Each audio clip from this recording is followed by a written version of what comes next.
आलामा Sindhiyana news network जे reporter Ejaz Ali Bughio मूजिब university of Sufism and modern science Bhitshah जी शागिर्दियाणी पंहिंजी क़ाबिलियत जे बुनियाद ते इनाम माणियो। शुमाइला नाले शागिर्दियाणी पंहिंजी क़ाबिलियत ऐं इल्म जे मैदान में पाण मञराईंदे हक़ीक़त जो इनाम 2023 हासिल कयो आहे। Shumaila information and computer department university of Sufism and modern science Bhitshah जे आख़िरी साल जी शागिर्दियाणी आहे, जंहिं डॉक्टर अली रज़ा रंग जी रहनुमाई में हिकु तहक़ीक़ी प्रोजेक्ट ह्यूमन फॉलोइंग रिपोर्ट जे उनवान सां तहक़ीक़ी मक़ालो जमा कयो हो। उन तहक़ीक़ी मक़ाले खे परखण खां पोइ मुल्की सतह ते मञता मिली आहे ऐं इनाम सां पिणु नवाज़ियो वियो आहे।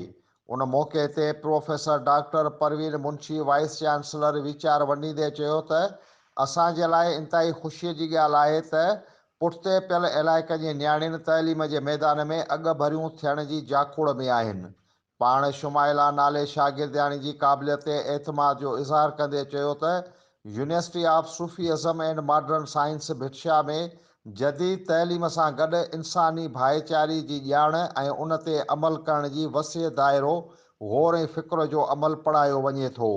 उन अमल सां इंसान जे मुआशिरे जी मुस्बत ऐं कारगर ओसर थींदी।